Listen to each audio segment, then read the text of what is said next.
مولاي صل وسلم دائما ابدا على حبيبك خير الخلق كلهم۔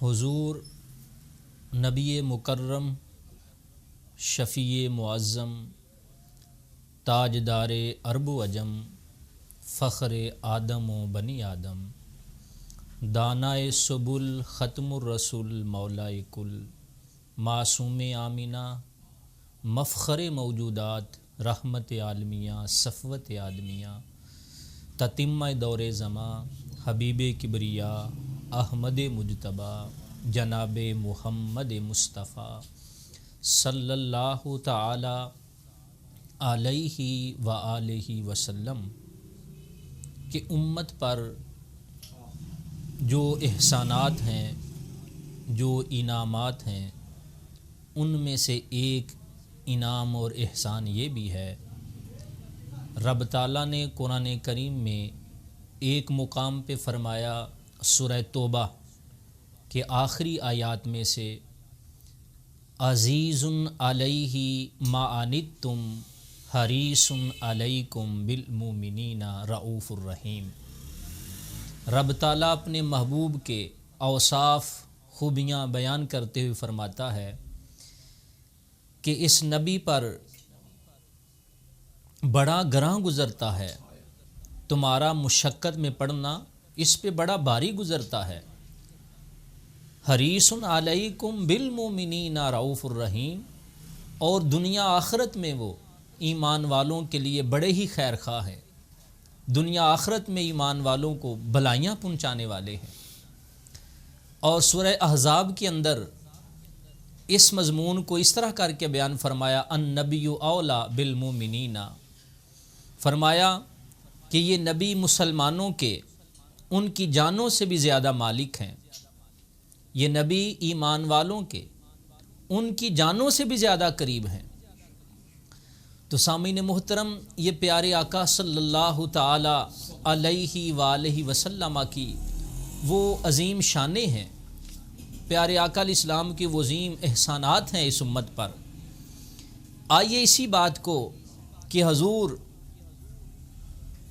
ایمان والوں کے لیے بڑے خیر خواہ ہیں، مومنوں کے لیے بڑے حریص ہیں، بڑے خیر خواہ ہیں، احادیث رسول کی روشنی میں دیکھیے، بخاری و مسلم کے اندر پیارے آقا علیہ السلام کا یہ فرمان، حضرت ابو ہریرہ رضی اللہ تعالی عنہ اس بات کو بیان فرماتے ہیں، سنیے اور ایمان کو تازہ کریں، اور پھر کبھی تنہائی میں بیٹھ کے میں اور آپ یہ غور بھی کریں کہ وہ عظیم پیغمبر، وہ عظیم نبی ہمارے اتنے خیر خواہ ہیں، اتنے خیر خواہ ہیں، تو ہم ان کے لیے کیا کرتے ہیں؟ حضرت ابو ہریرہ فرماتے ہیں، پیارے آقا علیہ الصلوۃ والسلام نے فرمایا، میری اور تمہاری مثال اس شخص کی طرح ہے، میری اور تمہاری مثال اس آدمی کی طرح ہے جس نے آگ روشن کی، آگ جلائی، جب آگ جلائی تو اس کا ارد گرد روشن ہو گیا، جب روشن ہوا تو اس آگ میں آگ کے کیڑے، پروانے، کیڑے مکوڑے اس آگ میں گرنے لگے، جب گرنے لگے تو جس نے آگ لگائی ہے وہ ان کو بچانے لگا، لیکن کیڑوں کا گرنا جو ہے وہ غالب آ گیا، یعنی کیڑے کثرت کے ساتھ گرتے رہے، یہ بچا نہ سکا۔ تو پیارے آقا علیہ الصلوۃ والسلام نے فرمایا، تم بھی، میں تمہیں کمر سے پکڑ پکڑ کے نکال رہا ہوں، میں تمہیں کمر سے پکڑ کے کھینچ رہا ہوں اور تم گر رہے ہو۔ یعنی پیارے آقا صلی اللہ تعالی وسلم کے اس فرمان شریف کا مفہوم یہ کہ تم اپنی خواہشات کے اندر اس قدر گرتے جا رہے ہو، تم اپنی خواہشات کی پیروی کے اندر اس قدر حد سے آگے بڑھتے جا رہے ہو، میں تو تمہیں بچانے کے لیے ہی آیا ہوں، میں تو تمہیں کھینچ رہا ہوں کہ جہنم کی وادی میں نہ گرو، میں تمہیں جہنم میں گرنے نہیں دیتا، لیکن تم چھلانگیں لگا لگا کے جا رہے ہو، تم اپنی خواہشات کی وادی میں بڑھتے ہی چلے جا رہے ہو۔ بالکل اسی طرح ہی پیارے آقا علیہ الصلوۃ والسلام نے فرمایا کہ جیسے آگ روشن کرنے والا کیڑوں کو بچا رہا ہے لیکن وہ غالب آ کے گرتے جا رہے ہیں، میں بھی تمہیں کمر سے پکڑ کے کھینچ رہا ہوں اور تم گر رہے ہو اس کے اندر۔ اور سامعین محترم، یہ پیارے آقا علیہ السلام کی شفقت ہے، یہ حضور کی مہربانی ہے کہ پیارے آقا علیہ السلام اپنے ایمان والوں پر، اپنی امتیوں کے لیے اتنے خیر خواہ ہیں۔ اسی مضمون کو بخاری، ابو داؤد اور ابن ماجہ نے ایک اور انداز میں بیان فرمایا۔ حضرت ابو ہریرہ ہی روایت فرماتے ہیں کہ پیارے آقا صلی اللہ تعالی علیہ وآلہ وسلم نے ارشاد فرمایا کہ اگر مجھے مسلمانوں پر دشوار نہ ہوتا یا اپنی امت پر یہ دشوار نہ ہوتا کہ مجھے اپنی امت کی یہ تکلیف کا احساس نہ ہوتا تو پیارے آقا علیہ الصلوۃ والسلام فرماتے ہیں میں ہر نماز کے وقت مسواک کو لازم کر دیتا۔ حضور فرماتے ہیں اگر یہ مسواک ہر نماز کے لیے لازم نہیں کی گئی تو اس کی ایک وجہ یہ ہے کہ تمہارا مشکل میں پڑنا ہے، تمہارے اوپر یہ مشکل میں تم لوگ پڑ جاتے، یہ دشوار ہوتا، گراں گزرتا، اتنا تمہارے لیے یہ تگ و دو کرنا، اہتمام کرنا، تو اس مشقت کے پیش نظر اس بات کو تمہارے لیے لازم نہیں کیا گیا۔ اور ایک جگہ پہ حضرت زید بن خالد اس بات کو بیان فرماتے ہیں کہ پیارے آقا صلی اللہ تعالی علیہ وسلم نے فرمایا اگر مجھے مسلمانوں پر دشوار نہ ہوتا، اگر مجھے مسلمانوں پر دشوار نہ ہوتا یہی کہ مسواک کو ہر نماز کے لیے نماز کے وقت لازم کر دیتا، تو ساتھ ساتھ پیارے آقا علیہ السلام نے دوسرے مقام پہ یہ بھی ارشاد فرمایا کہ نماز عشاء کو رات کے تہائی حصے تر مؤخر کر دیتا، یعنی گویا کہ ابھی تو ہم نماز مغرب کے بعد ہی نماز عشاء ادا کر لیتے ہیں، اگر پیارے آقا علیہ السلام فرماتے ہیں میرے بس میں ہے، میرے اختیار میں ہے، میں چاہتا تو نماز عشاء کو رات کے آخری حصے تک لے جاتا۔ یہ حضور کی مہربانی ہے، یہ حضور کی کرم نوازی ہے کہ نماز عشاء کو ابتدائی وقت پر ہی لازم کر دیا گیا۔ ہاں اگر کوئی مجبوراً ادا نہ کر سکا تو اس کے لیے یہ حکم ہے کہ نماز فجر کا وقت شروع ہونے سے پہلے وہ پڑھ لے تو اس کی نماز عشاء ادا ہی ہوگی، قضا نہیں ہوگی۔ یہ حضور کی مہربانی ہے۔ انہی حضور کی مہربانیوں میں سے ایک مہربانی یہ بھی سماعت فرمائیے، حضرت انس بن مالک رضی اللہ تعالیٰ عنہ اس حدیث پاک کے راوی ہیں، بخاری و مسلم، نسائی و ترمذی کے اندر یہ پیارے آقا علیہ السلام کا فرمان موجود ہے کہ پیارے آقا علیہ السلام کے اس فرمان کا مفہوم کیا ہے۔ کریم آقا علیہ الصلوۃ والسلام نے فرمایا معراج کی رات 50 نمازوں سے 5 نمازیں کر دی گئیں، بار بار بارگاہ خداوندی کے اندر جا کر اس بات کا اظہار کیا، بارگاہ خداوندی میں عرض کیا کہ مولا میری امت نہیں پڑھ پائے گی، مولا میری امت کے لیے مشقت ہو جائے گی، ان کے لیے مشکل ہو جائے گا اتنی نمازیں ادا کرنا، تو 50 نمازوں کو کم کرتے کرتے 5 رہ گئیں۔ جب 5 کی باری آئی تو اس پہ پیارے آقا علیہ السلام نے فرمایا میرے رب نے کرم تو کیا، حضور کے صدقے میں 50 سے 5 کر دی گئیں، لیکن اجر و ثواب کے اندر فرمایا پڑھیں گے 5 مگر ثواب ان کو 50 کا ہی ہوگا۔ تو یہ حضور کی مہربانی ہے، یہ حضور کی کرم نوازی ہے، یہ حضور کے احسانات ہیں، جو فرمایا گیا کہ عزیز علیہ ما عنتم حریص علیکم بالمؤمنین رؤوف الرحیم، کہ تمہارا مشقت میں پڑنا اس رسول پہ بڑا بھاری گزرتا ہے، گراں گزرتا ہے۔ سامعین محترم، آئیے اسی مفہوم کو ایک اور انداز میں دیکھیے۔ اس بات کو بھی بخاری میں، ابو داؤد اور ترمذی کے اندر بیان کیا گیا۔ حضرت انس رضی اللہ تعالیٰ عنہ فرماتے ہیں کہ پیارے آقا صلی اللہ تعالی وسلم نے فرمایا کہ وصال کے روزے نہ رکھو، یعنی اس کا مفہوم یہ ہے کہ حضور نے وصال کے روزے رکھنا شروع کر دیے۔ وصال کے روزے کیا ہیں؟ اس کو صوم وصال کہتے ہیں، یعنی مسلسل روزے پہ روزہ، بغیر سحری و افطاری کے۔ سامعین محترم، بغیر سحری و افطاری کے روزے پہ روزہ، یہ پیارے آقا علیہ الصلوۃ والسلام کا یہ کمال تھا کہ حضور مسلسل روزے پہ روزہ رکھتے تھے، بعض اوقات 5 دن، 3 دن، 10 دن، اس سے بھی آگے بڑھ جاتا تھا۔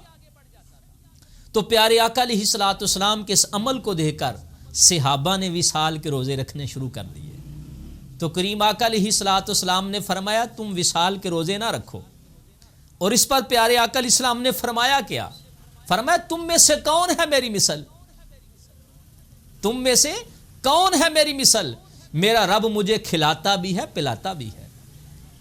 تو اس حدیث کے اندر بھی مفہوم یہی ملا کہ پیارے آقا علیہ الصلوۃ والسلام نے جب صحابہ کی، ایمان والوں کی مشقت کو دیکھا، تکلیف کو دیکھا، تو فرمایا وصال کے روزے نہ رکھو. لیکن یہاں میں ایک جملہ عرض کرنا چاہتا ہوں. حضور نے وصال کے روزوں سے منع فرمایا اور ساتھ میں فرمایا کہ تم میں سے کون ہے میری مثل؟ سامنے کون لوگ تھے؟ ابو بکر و عمر تھے، عثمان و علی تھے، طلحہ و زبیر تھے، سعد و سعید تھے، عبد الرحمن بن عوف تھے، ابو عبیدہ بن جراح تھے، دیگر صحابہ تھے. حضور نے ان کو فرمایا تم میں سے کون میری مثل؟ تم میں سے کون میری مثل ہے؟ سامعین محترم، وہ عظیم صحابہ حضور کی مثل نہ ہو سکے تو آج کے اس دور کے اندر 5-6 فٹ کا تتورا کیسے حضور کی مثل ہو سکتا ہے؟ حضور نے تو ان کو فرمایا کہ تم میں کون ہے میری مثل؟ میرا رب مجھے کھلاتا بھی ہے، میرا رب مجھے پلاتا بھی ہے. نبی کائنات صلی اللہ تعالی وسلم کی اس شفقت مہربانی کی ایک اور جھلک بھی دیکھیے. حضرت علی رضی اللہ تعالیٰ عنہ اس حدیث پاک کے راوی ہیں. فرماتے ہیں کہ حضور نبی کائنات صلی اللہ تعالی وسلم نے ایک موقع پر ارشاد فرمایا کہ جس کو استطاعت ہے، طاقت ہے، وہ حج کرے. جو حج پہ جانے آنے کے اخراجات برداشت کر سکتا ہے، اٹھا سکتا ہے، فرمایا وہ حج کرے. جب حضور یہ تعلیم فرما رہے تھے تو کسی نے سوال کیا کہ یا رسول اللہ صلی اللہ تعالی علیہ وسلم ہر سال؟ تو پیارے آقا علیہ الصلوۃ والسلام نے اس فرمان شریف کے مفہوم کے اندر آتا ہے کہ کریم آقا علیہ السلام نے فرمایا اگر میں ہاں کر دیتا تو ہر سال فرض ہو جاتا. یعنی گویا یہ پیارے آقا صلی اللہ تعالی وسلم کے اختیار میں ہے کہ حضور جس عبادت کو جیسا چاہے، جس انداز میں چاہے فرض کر دیں. تو یہ حضور کی مہربانی ہے. تو زندگی میں ایک بار حج فرض رکھا، وہ بھی صاحب استطاعت پر، صاحب طاقت پر، جس کے پاس آنے جانے کے اخراجات ہیں، پیچھے فیملی کو چھوڑ کے جائے ان کے لیے بھی اخراجات ہیں، اس کے لیے زندگی کے اندر ایک بار حج فرض ہے. تو کرنے والے نے، تو سوال کرنے والے نے عرض کیا حضور ہر سال؟ تو حضور فرماتے اگر میں ہاں کر دیتا تو ہر سال ہی فرض ہو جاتا. تو یہ حضور کی مہربانی ہے. اس بات کو بھی ترمذی اور ابن ماجہ کے اندر اس بات کو بیان فرمایا کہ یہ جو پیارے آقا علیہ السلام نے فرمایا میں ہاں کر دیتا تو ہر سال ہی فرض ہو جاتا. سامعین محترم، ابھی تک ہم نے 6 احادیث اس سلسلہ کے اندر پڑھی اور سنی. 7ویں حدیث حضرت ابو ہریرہ رضی اللہ تعالیٰ عنہ اس حدیث پاک کے راوی ہیں اور یہ بخاری، ابو داؤد اور دیگر کتب حدیث کے اندر موجود ہے. اور خاص طور پہ یہ احادیث اگر ہم پڑھنا چاہیں، دیکھنا چاہیں تو یہ سورہ توبہ اور سورہ احزاب کی ان آیات کی تشریحات کے اندر ہم دیکھ سکتے ہیں. وہاں بھی احادیث یہ میں دیکھنے کو ملیں گی اور ایمان تازہ ہوگا. حضرت ابو ہریرہ رضی اللہ تعالیٰ عنہ فرماتے ہیں کہ پیارے آقا علیہ الصلوۃ والسلام کے زمانے میں، یعنی اس زمانے سے مراد ظاہری زمانے سارے حضور کے ہیں، سارے زمانے حضور کے ہیں، لیکن یہاں ظاہری زمانے کی بات ہو رہی ہے کہ پیارے آقا علیہ الصلوۃ والسلام کے زمانہ پاک میں جب کوئی ایمان والا وصال کر جاتا، فوت ہو جاتا، انتقال کر جاتا، تو پیارے آقا علیہ الصلوۃ والسلام کو نماز جنازہ کے لیے اطلاع دی جاتی. تو پیارے آقا علیہ الصلوۃ والسلام فرماتے کہ اس نے کسی کا قرض تو ادا نہیں کرنا. اگر یہ جواب ملتا کہ اس پر قرض ہے تو پوچھا جاتا کیا اس نے کوئی مال چھوڑا ہے؟ اگر مال چھوڑا ہوتا تو اس کے مال میں سے اس کا قرض ادا کر دیا جاتا. تو حضور اس کی نماز جنازہ ادا فرما دیتے، حضور امامت فرماتے. اور اسی فرمان شریف کے آخری کلمات یوں ہیں کہ پیارے آقا علیہ الصلوۃ والسلام نے فرمایا کہ میں مومنوں کی جانوں سے بھی زیادہ قریب ہوں، میں مومنوں کی جانوں سے بھی زیادہ قریب ہوں. کہ جس نے قرض چھوڑا وہ میرے ذمے ہے، جس نے قرض چھوڑا وہ میرے ذمے ہے، اور جس نے مال چھوڑا فرمایا وہ وارثوں کے لیے ہے۔ یہ بھی پیارے آقا علیہ الصلوۃ والسلام کی شفقت مہربانی کی ایک بہت بڑی صورت ہمارے سامنے ہے۔ یہ وہ کون سی صورت ہے سامعین محترم؟ کبھی میں اور آپ اس پہ غور کر کے دیکھیں۔ آج اس پرفتن دور کے اندر کیا یہ حالات ہمیں دیکھنے کو سننے کو نہیں ملتے اپنے اپنے قرب و جوار کے اندر، کہ باپ بیٹے کا گریبان پکڑ رہا ہے، بیٹا باپ کا گریبان، بھائی بھائی کا، بہنیں بھائیوں سے، بھائی بہنوں سے نالا ہیں کہ کہیں جائیداد کسی اور کو نہ مل جائے، میں اس سے چھین کے اپنے قبضے میں کر لوں، یہ پراپرٹی مجھے ملنی چاہیے۔ یہ آمنہ کے لال کی عظیم کہ کریم آقا علیہ السلام کی شفقت و مہربانی کی مثال ہے کہ کریم آقا علیہ السلام نے فرمایا کہ جو جائیداد، بینک بیلنس، پراپرٹی چھوڑ کے جائے گا، فرمایا وہ وارثوں کو دی جائے گی، یہ نہیں کہ وہ پراپرٹی میں لے لوں گا، فرمایا وہ وارثوں کو تقسیم کی جائے گی، اگر قرض ہوگا تو میں محمد اس کی طرف سے قرض ادا کروں گا۔ تو یہ پیارے آقا علیہ الصلوۃ والسلام کی شفقت و مہربانی کی چند مثالیں جو کریم آقا علیہ الصلوۃ والسلام کے متعلق خالق کائنات نے فرمایا، عزیز علیہ ما عنتم حریص علیکم بالمؤمنین رؤوف الرحیم، فرمایا تمہارا مشقت میں پڑنا اس رسول پہ گراں گزرتا ہے۔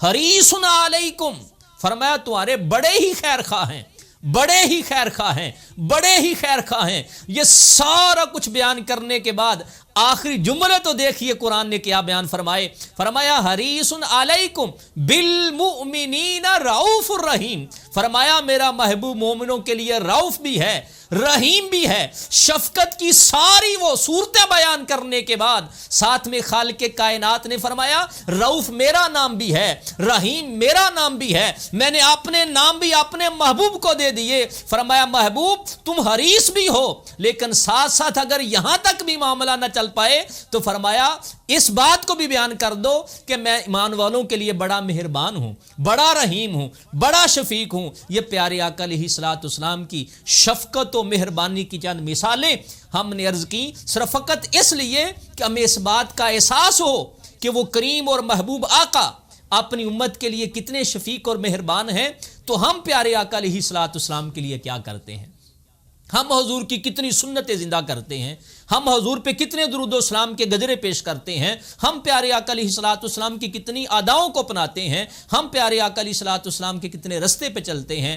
اللہ پاک مجھے اور آپ کو توفیق عمل عطا فرمائے، اور پیارے آقا علیہ السلام کی سنتوں کو زیادہ سے زیادہ اللہ پاک ہمیں زندہ کرنے کی توفیق عطا فرمائے۔